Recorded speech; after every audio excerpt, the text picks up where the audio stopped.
তো hello guys, সামনেই আমার দিদির বিয়ে। ওকে, তো ওই বেশি টাকা না, বিয়ে দিয়ে দেবো কেন্দ্র মনে যাবি। ওই পিড়িতের একটা গান আছে না, সেটাই করব। পিড়িতি ঢলা ঢেলা ওইটা করবো, ঠিক আছে?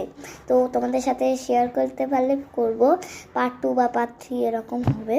তো নিশ্চয়ই কিন্তু দেখতে ভুলবে না।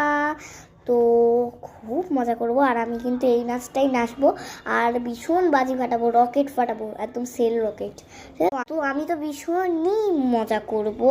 তোমরা কি তোমাদের দিদির বিয়েতে খুব মজা করো, বা বোনের বিয়েতে মজা করো? আমার দিদি বিয়ে করে শ্বশুরবাড়ি চলে যাচ্ছে, কাজে থাকবে, তাই বেশি একটা খুব একটা কথাও বলা হবে না। মন খারাপ হচ্ছে, তো কিন্তু মজা তো হবে।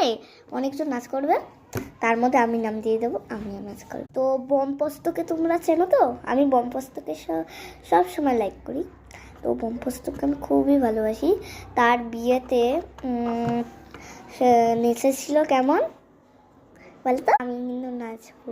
ওকে, তো এই গানটা আমার যেহেতু ফেভারিট, তো ওর বিয়েতে কি নাচবো তখন আমার মাথায় ঢুকলো আমি এই নাচটাই নাচি, কারণ ওর বিয়ে তো।